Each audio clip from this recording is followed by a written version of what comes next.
welcome to another Smiley Minute. I just landed in Missouri where I flew next to the sweetest little grandmother who has 14 grandchildren. How do I know? Because she had tons of pictures of them all on a laptop that had way too long of a battery life. I literally watched these kids grow up one swipe at a time. Like, she actually let me hold the laptop, which was kind of great because I could just like speed up the swiping. It literally felt like I was back on Tinder. I wasn't on Tinder. Let's get to the news. Randy Nation kicks us off with Oklahoma man stole Pepsi truck to look for girlfriend. Stephen Hart, age 45, is accused of stealing a Pepsi truck around 8:30 a.m. when I think normal people should be out stealing coffee trucks. The back of the truck was still open and the lift was down, so the officers actually followed a trail of soda cans, like a strange like Hansel and Gretel story. Speaking of, did it bother anybody else that Hansel and Gretel at the end of the story ended up going back to the parents that were trying to get rid of them in the first place? Like, am I the only one that thought of that? Anyway, Steven, if you want to get your girlfriend back, don't steal a Pepsi truck. Steal a flower truck. Everybody knows that. Also, Amy Flucktum, a name I think she made up just to see if I'd say a bad word on the Smiley Minute. She sent me a story about a man breaking out of prison, but then he was caught in Pennsylvania. Pennsylvania, by the way, the state motto is parking spaces, smarking spaces. We don't need them. Anyway, the runaway prisoner was caught in P-Town. How did they identify this guy? His entire head was covered in tattoos.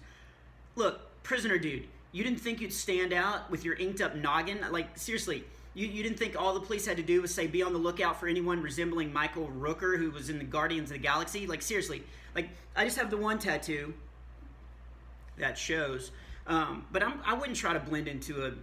Oh, speaking of, I want to get another design for this arm, so if you're an artist, please send me some artwork, and if I pick your design, I'll put it on my body. In stupid news, Lisa Loftus notified me vandals burn a General Lee statue to make a statement. Yeah! The only problem was the vandals thought they were burning Robert E. Lee's statue, when in fact they torched a statue honoring Major General William Lee, a hero in World War II. They didn't even bother to read the plaque. The vandals did issue an apology, and then I can only assume they wandered over and mistakenly burned Stan Lee's statue next. And finally, Bill Sloan sent me this amazing news article about two schools in Wyoming that each have just one student enrolled. Evidently, the lack of population in Wyoming, which I assume is attributed to roads allowing people to leave, two school districts just have one student each. And they're close to each other, but the mountains keep them like far enough apart that they can't merge the schools. I could not stop thinking about this. Like, what are the school mascots? Like the Fighting Solos versus the Lone Wolf? Do they even have sports? Like, is there a big homecoming event, like a tennis match? Can you imagine trying to sneak in tardy? And you know you're going to be the one called on. You know, the teacher's going to be like, all right, class, raise your hand if you know the answer, Eddie. You know, oh my gosh. You couldn't pull pranks. Like, you know, the teacher's not going to turn around from the chalkboard and be like, all right, who shot that spitball at me? Prom would be awkward. Who do you dance with first?